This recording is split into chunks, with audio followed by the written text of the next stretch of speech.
Good afternoon. This is another session that I will be continuing speaking of a four of the topics. They're all interrelated. I am still trying to clarify in the development of my popular psychology in 1974 during my preparation for my master thesis. The subject matter continued to be on the psychology of round and square. The reason for this particular preparation, after long 45, almost 50 years, I'm coming back to this setting, in the educational setting, where I have discovered how can the everyday counseling psychology or the mechanics of counseling psychology or just advising cannot be of use to the entire world public people. And let me give you a little background how I have started. The psychology of round and square is literally in the use in what I have developed in the shapes of round, square, and the twisting of the square is the triangle.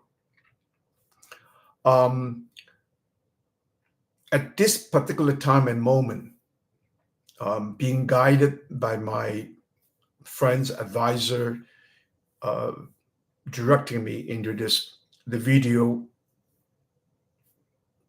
the series of lecture, seminar, or just in our Portuguese language, I call it fala, just a talk.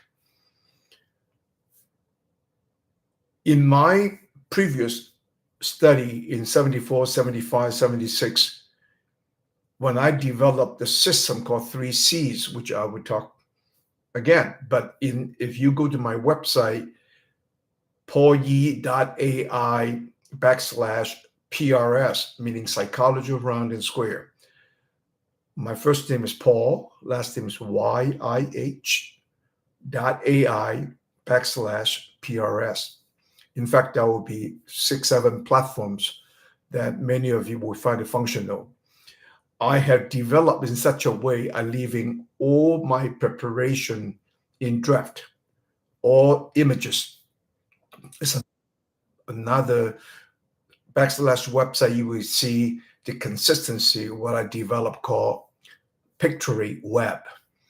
In a way, there was a little bit of a little bit deviated from the Facebook, when Facebook mentioned that all your images, your text will become the property of Facebook. And in this preparation of a future system, I got an open books where I will invest extensively with the big data and cloud of that sort of a preparation, where all the contents you use and share will be yours. There's absolutely no reason for me to take your presentation, your work, to become the property of my domain or into my cloud. But nevertheless, the open books, which is listed also on the paulyih.ai, okay. My last name is maybe a little complicated, YIH, but when I book my hotel rooms, I trying to remind mostly the American system that YIH as in young, intelligent, and handsome.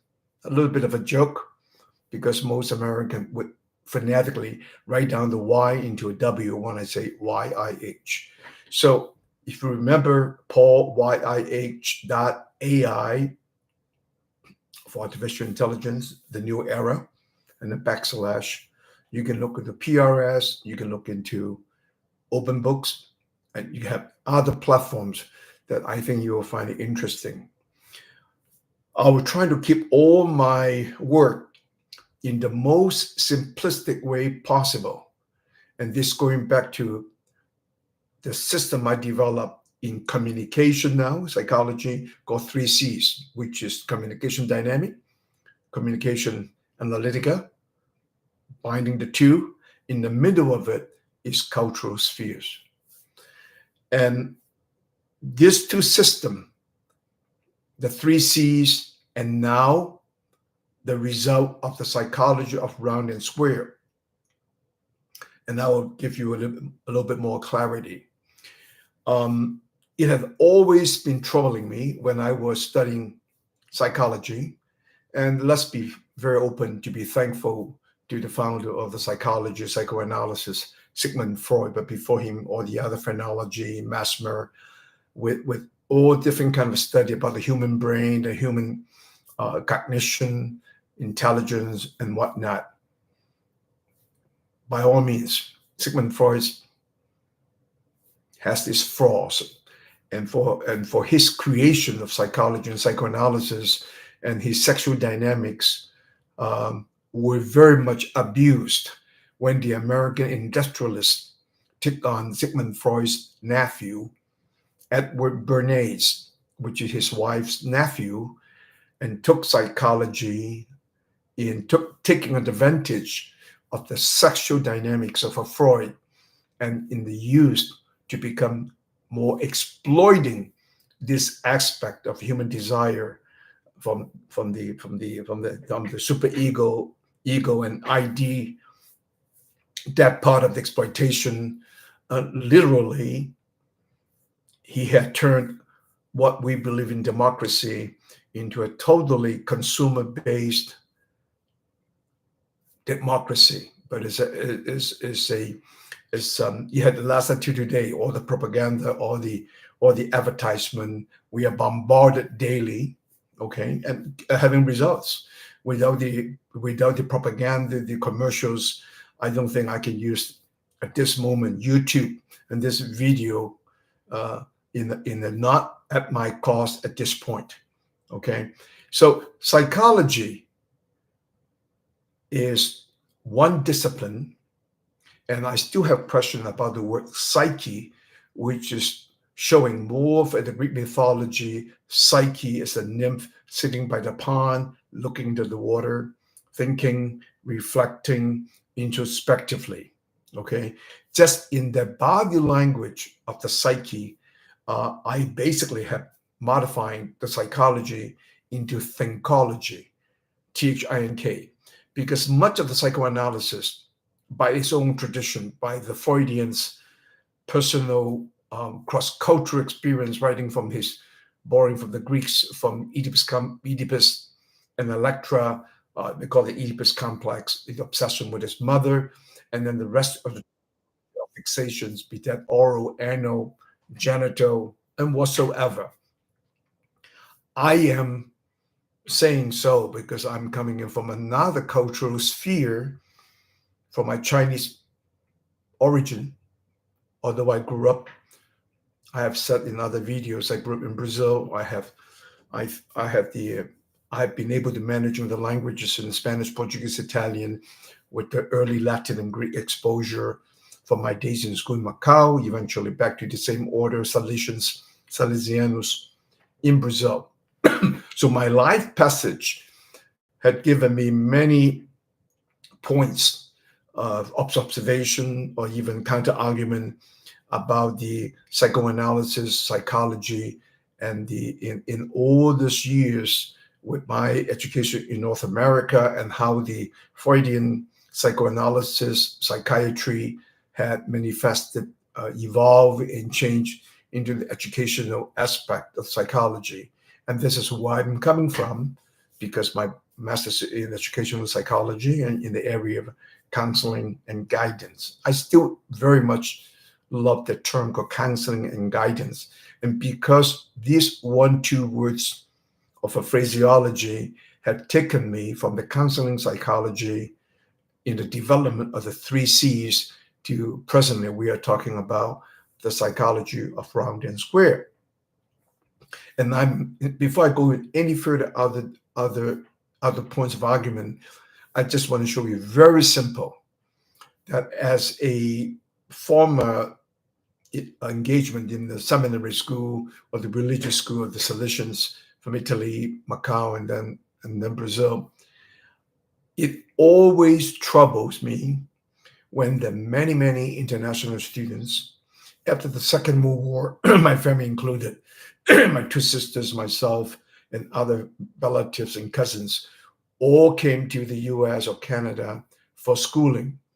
And at the end, we all end up staying in quote unquote developed country with it's great or marvelous middle class, upper middle class, depending where your economic status is. But very few, I'm heading back to your point of origin and trying to develop the region, be that in Africa, Latin America, Asia, um, and this is just the situation of the global economics with all the U.S. attracting the international student body, came to study, got their bachelor's, master's, PhD, doctoral degrees. I'm not putting this as a negative, but all I'm saying is that in my field of psychology, when I develop psychology round and square, this has become a language that everybody can use. In the way I see it with other people questioning me, Paul, what do you think? Your idea of psychology is so simple to understand, so easy to learn, and so easy to use. Okay, where do you think the psychology round and square can be adopted, used, or become further developed? And what will be that economic impact made? First of all, before I go to the economics, in my travel, where I develop the cultural spheres, because as a youngster, I could be speaking Cantonese in one room with my mother, and then the other room was speaking Shanghai, and my father would be conversing in French with his friends from Sorbonne, from Paris, and be that Lebanese or Chinese from Burma, Chinese from Thailand. And these are the cluster of culture in each and every room. When my mother played mahjong with the ladies, if there's all Cantonese, they'll be speaking Cantonese. With the Shanghai, with the people from Taiwan, then they were speaking a mixture of the Mandarin. That's how I got exposed to the language from Taiwan, which is the old Chinese Mandarin. Today in China, we call it Putonghua.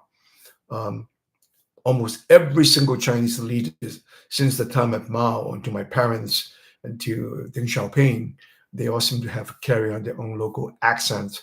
So be that my language is 90% fluent, but it's not always have the little attachment to your local movement of your mouth, your tongue, where you insert, all that language has its own, I don't call it discrepancies, but it's not going to go the perfect language or the perfect Portuguese, Spanish, Italian, English, so on and so forth. But the language I developed is where you can use your local language. First, explain the dynamics in the simple conversion I had made from the transactional analysis of Eric Burns in 75, 76. And then you can use your local language because from the communication dynamics, you can go to the communication analytica. This is where you can do with technology today, you can do a rich variety of ways. You can have any conversation, have taped like we do now, and then go back, have them typed up, the narration, the narratives, and then line by line, you can just look at the language and how it's being used. We get along round and round. How do we get along? You can have a closer round, just like the American hello, distance high, and then handshakes. It's still not as close than a Latin American or in the Islamic culture, we do embrace and hug. More and more, I think, even after all these 50 years, I have seen the expression of hugging, tugging is becoming more common, more popular um, in North America or in Europe. Okay, I still feel uncomfortable when people embrace, have a little arm in between. Either you embrace it wholly, that means you more trust. Well, this will go on eventually about the body language, how we express ourselves, how we open up, and how we keep ourselves, a little bit of a uh, holding back or being reserved or being distanced with all the purposes. In today's political climate, watching even the Asian TV, studying every gesture, every movement between the leaders when they met in Beijing, when they met in the US, Europe. So the language, the body language today is a great deal more exposed, and there are more and more analysis. But in the counseling, I'm going back to my very basic root when I asked my Salesians order priests and friends. I said, how come we do not have our religious order? It doesn't have to be religious anymore. Why are not the Salesians in the favelas in Rio, in the favelas in Sao Paulo, or in any city and town where you have a zone showing poverty, showing very poorly installed facilities, or the sanitation, so on and so forth. But after all this question being raised, in my experience, also visiting the Salesians order in the northernmost city in Brazil, São Gabriel de Cachoeira, and where one of my old um, friend with similar ethnic background, Bishop Song from Shanghai, speaking Cantonese after they moved to Hong Kong, Macau, and then we all went to Brazil. We met up in Lorena, São Paulo, in the colleges, his university and my high school. I have noticed the request for us contributing to build water pumps, even along the largest river tributary in Rio Negro, in northern part of Brazil, linking to Venezuela and Colombia, because the population generally have the tendency to dirty up, to make the water polluted along the shorelines. So we have put in money between $5,000 to $10,000 to drill wells outside of the church facility and other schools, but the water faucet is turning outside of the school to allow all the other tribal natives or the people from the city of San Gabriel de Cachoeira, they can use water. But going back to the same question, why I'm praising this kind of a giving, sharing minded religious order, no longer closer to solely the Catholics only or the Roman Catholics. It was never that way. I mean, it's just been very giving.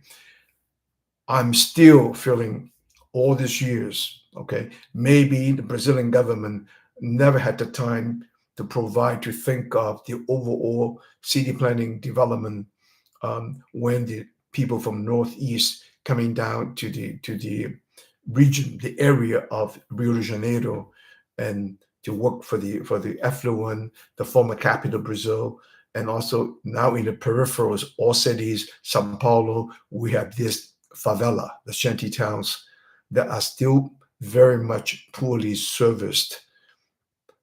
And I thought of the mission that I respect of the Salesians in Macau, in Hong Kong, Malaysia, Philippines, Thailand, and Brazil, and yet seems to be maybe just by it's the natural occurrences when you within your own country or your own people that we often have neglected this kind of community because the poor situation in the northeast of Brazil, and then they're coming down to the two largest cities of Sao Paulo and Rio, and nevertheless poor or what they are generating employments and the existence of the shanty town that have not stopped or continue to grow, but maybe growing with a little bit better order and system today.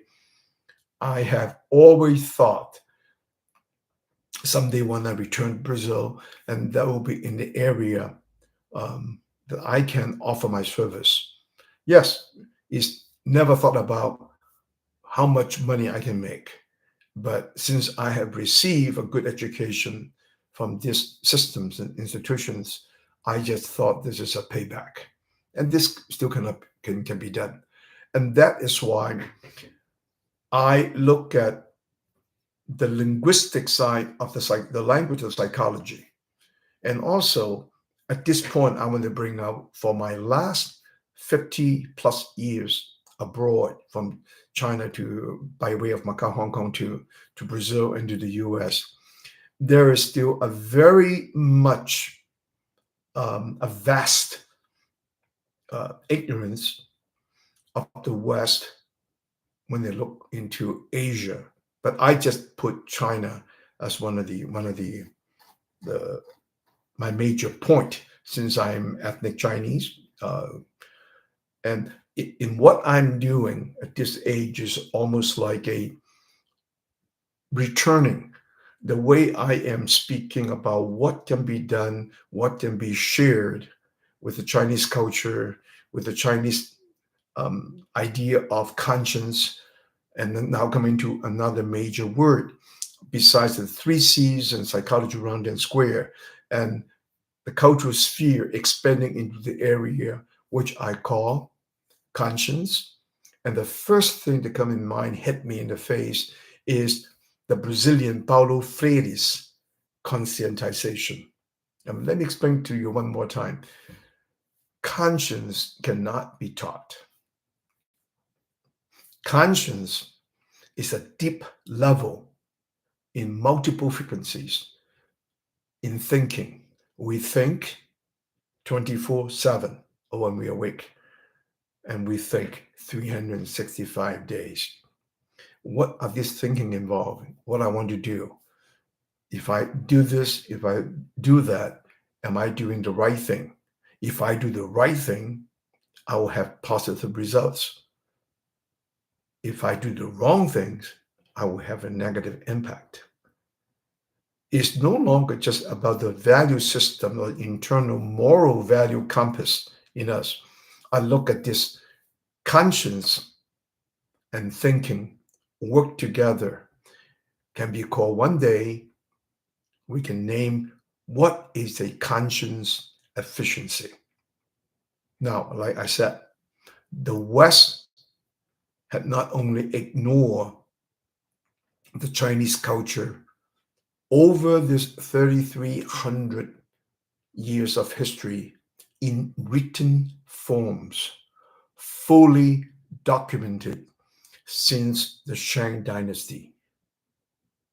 Between the Shang Dynasty and the Zhou Dynasty that came on later on, and this is the one dynasty where Confucius, during the Warring States, has stressed the most and the most eloquent, the most culture, the most orderly system, where the king had passing on the land shares to his family, to the many lordoms, to many of downlines, and subsequently by these divisions of, you can call it nobles, knights, from family, immediate family, to the peripherals of other ranking nobles, and eventually coming back to haunt the goodness and the kindness of the Zhou dynasty, because all these lords had developed their self-interest and they had evolving a bigger power,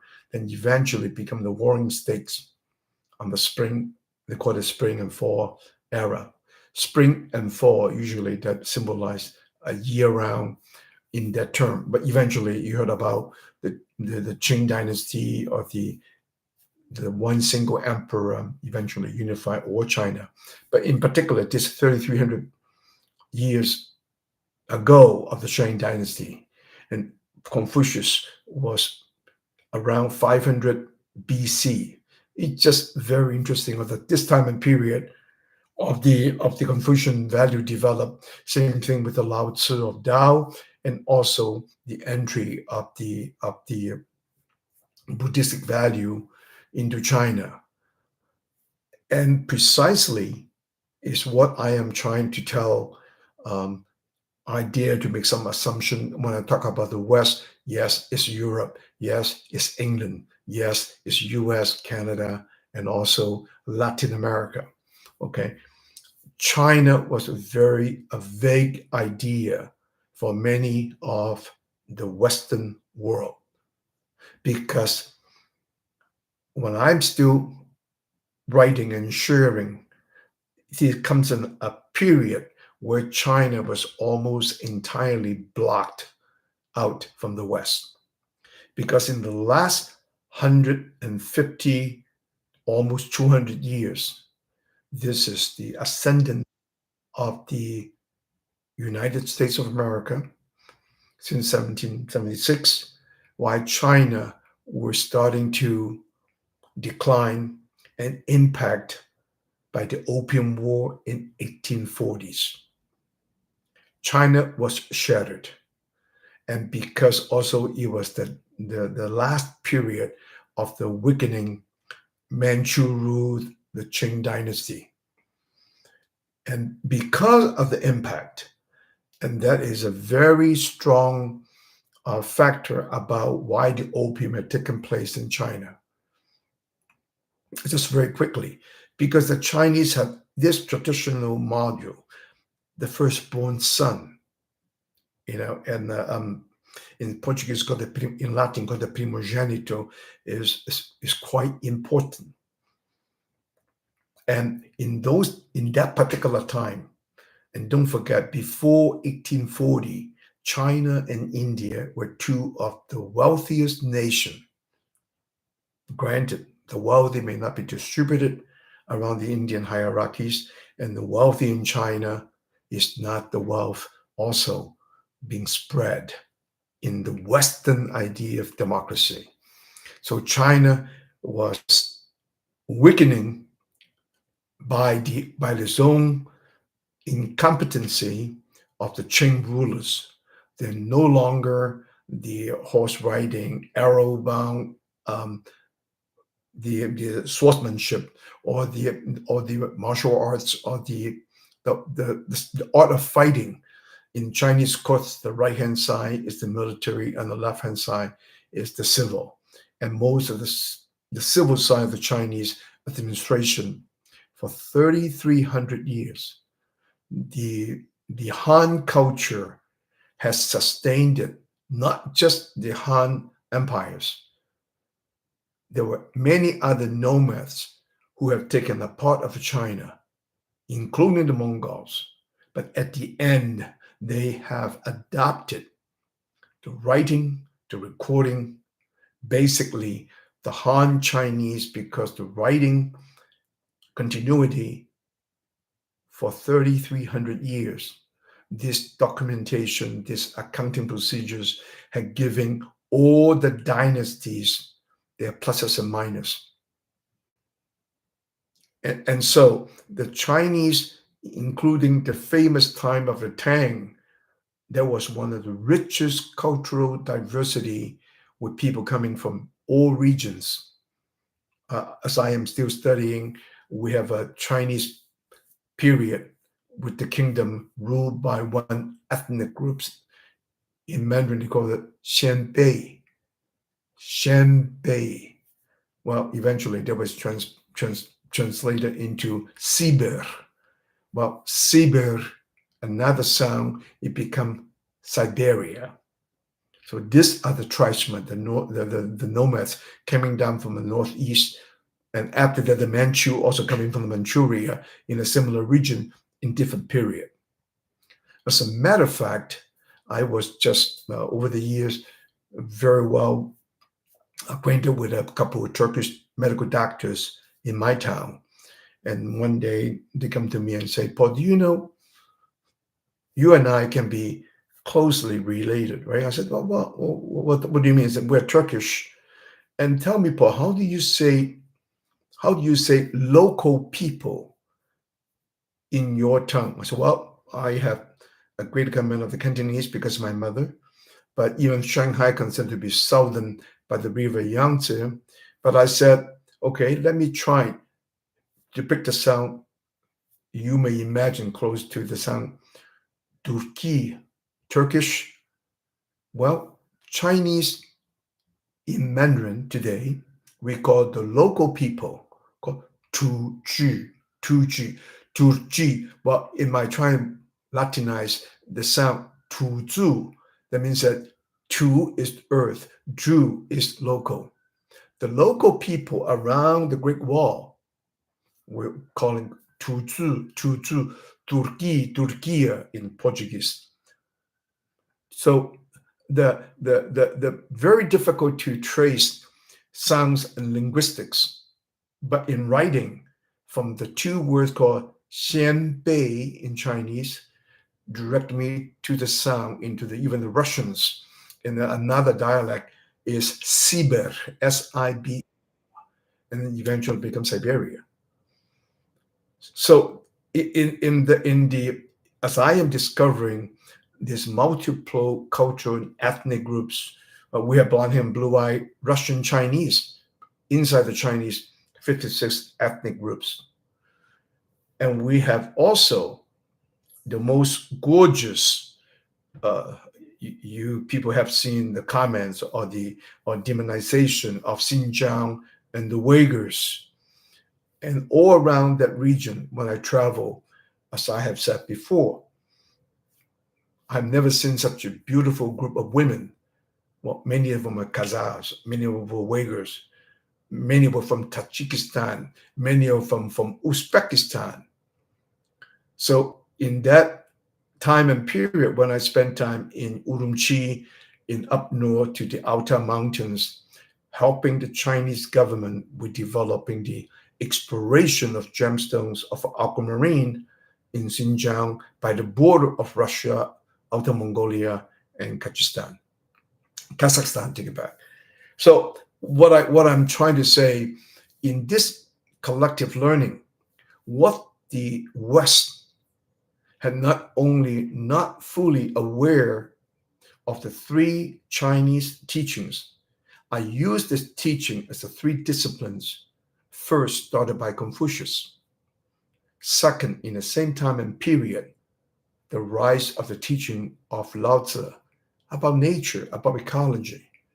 And then in the same 500 BC in that period, also arriving from India, the teaching of Buddha. We do not have religion, but be that the language can become vulgar, but not in the same sense. I'm saying the Latin vulgar, from the Latin Roman language, eventually become the four language, the four basic, there were 6, 8 more. The language that I used was Portuguese, Spanish, Italian, and French. They all one time considered to be a vulgar Latin. So the language evolved, and the language that I use today in Portugal, in Spain, in between the language in Galicia, they call it Galician or Gallego in our Portuguese language. And then all this and bits and pieces of the language allow me to reach to the language of Italian and the reading of French, because much of that is based on the Latin, vulgar Latin, to become different and separate languages. However, the mistake of the Judeo-Christian tradition by naming Judaism, Catholicism, and Protestantism, the Western academia, scholars, had using the same ism into Confucianism, Taoism, DAO or TAO, Taoism, and Buddhism. But what is interesting, I want to highlight in here that the three disciplines, the three groups of teaching, Chinese actually use Jiao is to teach, Kong Jiao, Dao Jiao of Dao, and Fe Jiao, the teaching of Buddha. And this huge cultural misgiving, let me put it in that point called the cultural, in the psychological terms, dissonance. The West never really have grasped the entire Chinese language. And I'm saying this with a bit of assertion, but as any academics, I welcome the future correction adjustments. The Chinese, we do speak the language of conscience. And the language of conscience is coming out of the human heart. Now, here goes the big West-East divisions. What is cognition? What is emotion? What are the emotive language and the language of cognition? But there is a synthesis. I think as of late, I heard about Brazil, the latest notions about affecto, to affect. So cognition, emotion becomes affective domain. The three domains come into the middle. And who was one of the earliest Westerners in the use of the conscience as the way Chinese did, with the three separate school of thoughts. And this one gentleman, based on my analysis up until now, had nothing to do with the Asian ideologies, discipline, or schooling. It just so happened to be Paulo Freire, a Brazilian lawyer turned teacher, and he used the word conscientization, is to put conscience as a teaching, as a mechanism into action. And just by pure coincidence, conscientization is precisely by another Chinese academic in the 1500s in the Ming Dynasty by the name of Wang Yang Ming, had used precisely the terminology or the language of Paulo Freire. Is his idea is that to induce the language of the heart, the language of the conscience. Again, conscience cannot be taught. But in this last 3,300 years, in the written language of the Chinese, it is a language all said about conscience. Conscience is being produced with our 24/7, 365 days, and in today's AI terms, we just call it nanoseconds. So that is the efficiency of thinking. And every second, every nanosecond is all about what is right and what is wrong. Are we doing the right thing? And in the oral language tradition, remembering my youth as a rambunctious, naughty, hyperactive kids like most kids, living in the household in Macau with my two aunts who have their husband lost in the war between the nationalists and communists.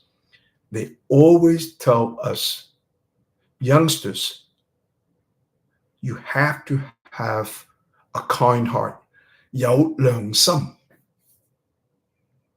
And now back to this oral language, reflecting back, is almost in every area, in every time frame, in every period of China, all Chinese know about the advocacy and the emphasis to have a good heart and to have a kind heart. Because kindness is another inductor, influencer to be good. When you're kind, you have a double benefit. So I am just at this video speaking of the culture of conscience. Paulo Freire's conscientization had given me the chance to highlight a potential discipline to be called Consciencology, the study of conscience. And this can be totally credited to Wang Yangming at 1500 Ming Dynasty, because his study had major influence of the entire Asia, from Vietnam to Japan to Korea and China. And as a matter of fact, by the Chinese leaders from Chiang Kai-shek from Taiwan to all the other leadership throughout the time of the end of Manchu era, the rise of the Sun Yat-sen, the early republic, and this chaos with the warlords, the internal fighting, feudum, and then eventually came with the Japanese invasion, and then the war between the two parties of the nationalists from Chiang Kai-shek and Mao Zedong, and in between, not to forget, the major devastation of the Chinese impacted by the Western power, by the British, and by the opium trades generated from the two family of ethnic Jews, the Sassoons from Iraq, and the Rothschilds, and they're already wealth commanded by the time they won the Battle of Waterloo and took over the London Stock Exchange. So in this period, 1840 until now, the richness of the Chinese culture were never looked at. And the a tremendous amount of the antagonism or the anti-communism in the West also have not allowed the Westerners to perceive, even though when China come up in place by Mao and the early part of the Soviet Union, the Russian leaders wanted to be making China a good ally, but there was a little bit of within the socialist states, I call it the socialist hegemony, where the Russians had their concept idea of power and wanting China to become solely as an agricultural satellite state and not to be able to generating industries and other form of industry. But both Mao, Zhou Enlai, Deng Xiaoping, the entire group had refused to become a satellite state under Russia. So I can only comment on based on what I have observed, and then the Russians forced states into the Czechoslovakia, Poland, or the other.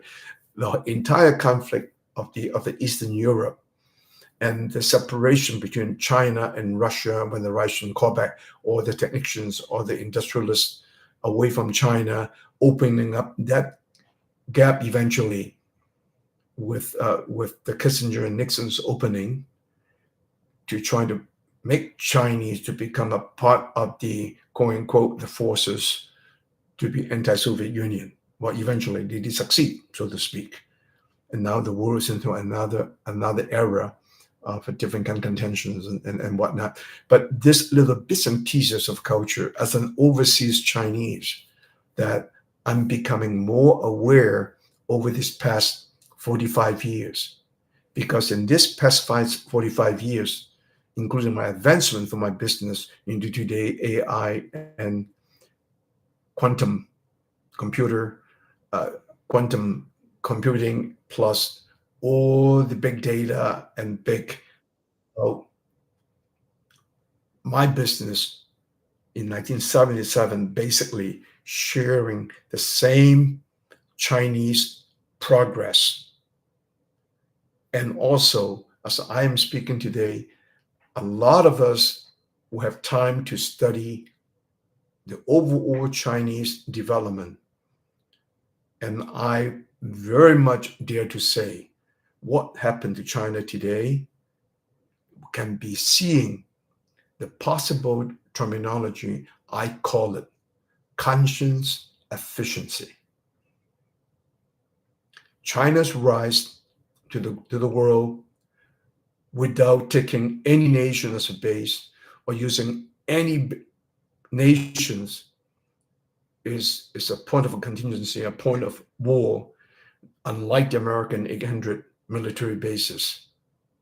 And the Chinese progress, it could be eventually become even a hinder that even the world inflation can be tamed by the Chinese pricing and Chinese manufacturing efficiency.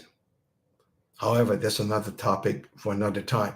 But all in all, with all my cultural, racial bias, I see that China will have to deal with the world with the overcapacity, so to speak.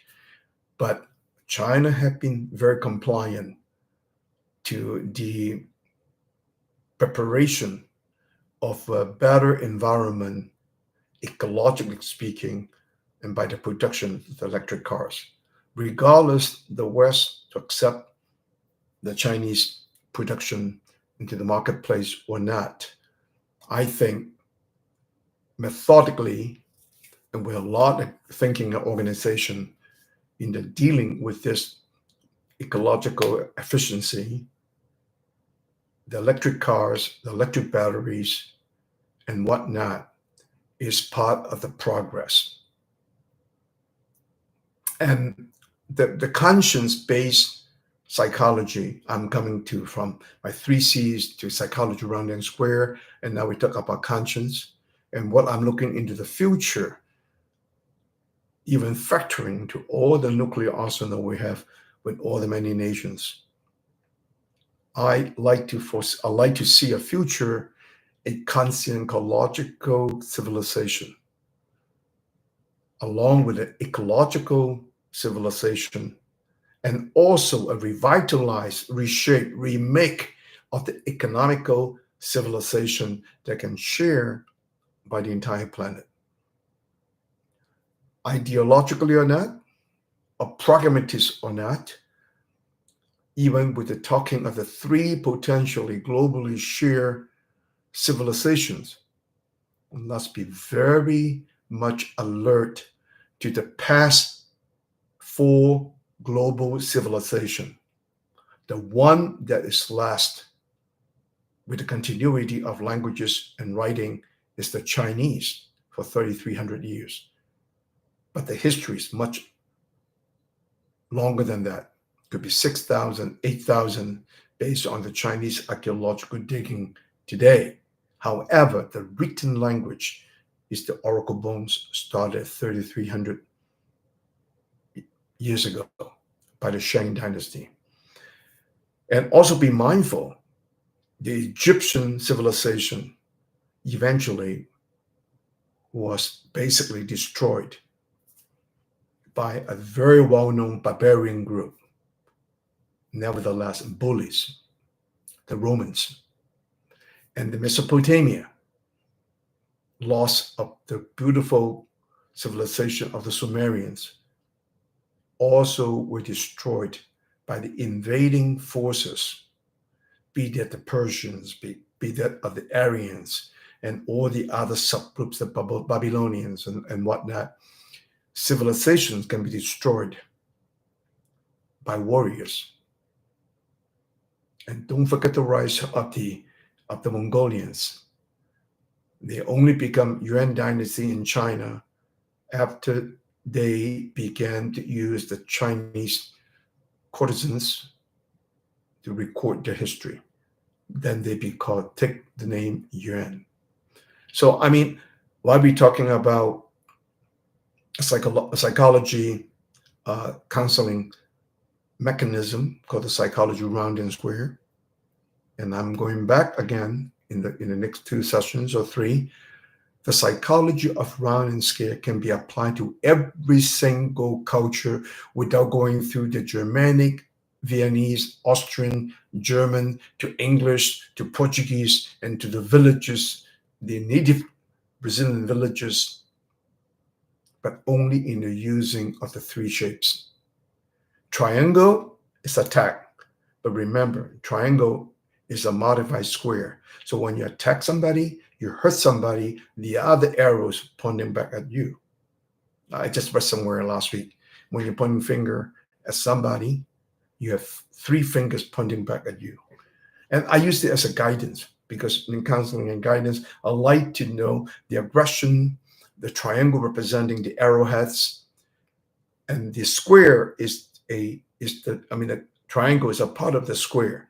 But in all my presentation and graphics, as you can see with all the platforms in the paulyih.ai /PRS or any other forms, all the shapes, I always constantly have the round in green. That means that reminding us when you were furious, fighting, putting a fist, thinking bad about you, when the square become taking the front and the green going to the back. And this is what is interesting in what my co-worker educated me in the use of Canva. By putting the object front, middle, back. So the utility of the graphics has shaped part of the pictorial web. And in what we are developing now, I'm very confident, extremely confident, the language of counseling is also modifying in the good time of the AI, is no longer need the early part of the psychology formed and shaped by the Austrian Germanic origin of Sigmund Freud. But that will never vanish. But in the use of the round, square, and triangle, as I am doing, trying to quantify into a business system in the global distributorship to use this system, that eventual result will be by the development of easy counseling use of the round, square, and triangle, the indirect cost will be lowering down the overall cost of your interdepartment from the division of education in all levels of communication can become very, very productive.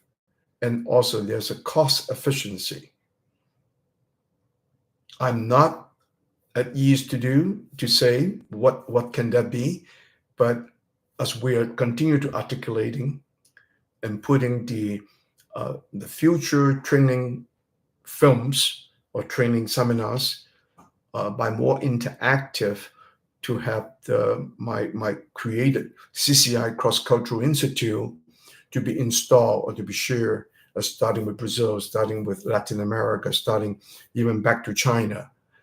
And in the case of China, the psychology round and square is really nothing new, but there is a more up-to-date, simple format to show the way we present ourselves, and in the frequency we use triangle or hesitation in the square.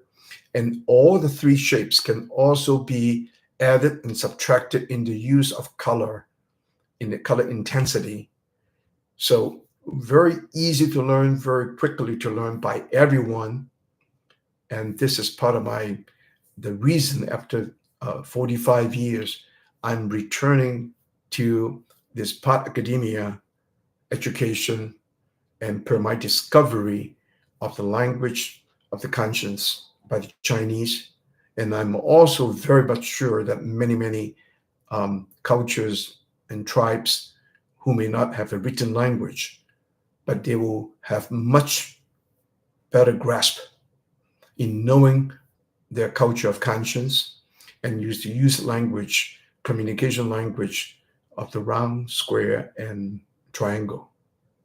And I hope you will continue to share with me, and please feel free to give me feedbacks, comments. If somewhere I can add more to what I have spoken today, and I will do it again tomorrow. And one of my intentions for tomorrow's presentation here is still talking in the framework of the psychology round and square, the 3 C's, and the Consciencology studies. But also, I would like to add an extra long hour, extended hour, all about the Monkey King from the story, the Journey to the West, one of the 4 major Chinese novels, written also again in the Ming Dynasty in the 1500s. And because of the latest exposure of the Chinese role-playing game, Black Myth, Wukong, I think it's also a good time, not just for me, for more Chinese overseas, young and old, the more they can speak of the original story with their perspective. And I have my personal psychological, philosophical, even from the name of the Wukong. Wu is waken, Kong is empty. I call the Monkey King a Zen monkey. He has 0 desires. He has no other vice, no gluttony. He eats only fruit. And he is very dedicated, constantly aiming at right and wrong. And because of that, his quickness, that got him into trouble to the holiest monk on their journey to the West. And with all the demons and fairies and good and bad, they met up. The Monkey King story, I'm doing in part is because my long years of friendship with Gary Gygax here in Lake Geneva. For those who know Gary Gygax, he was the creator of Dungeons and Dragons. And in all these years with Gary Gygax, we were invited to Hollywood with Lorimar to create a series of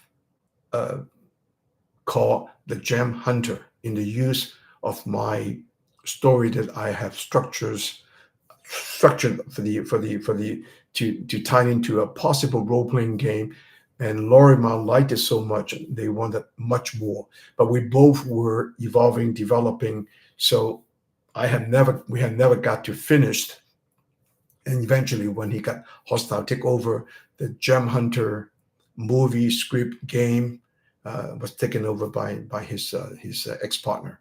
But in the meantime, now it's Gem Explorer.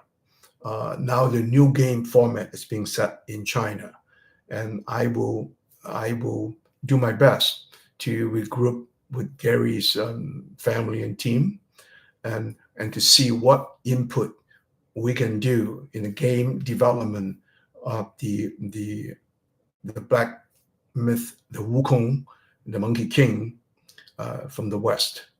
And I think I would like to use this opportunity to share more with the Western audience.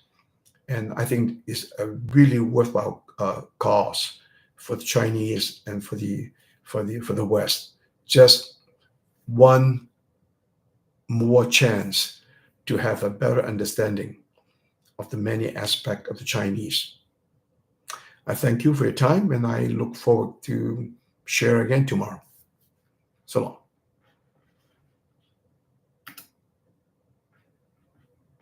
Gustavo, pronto, quase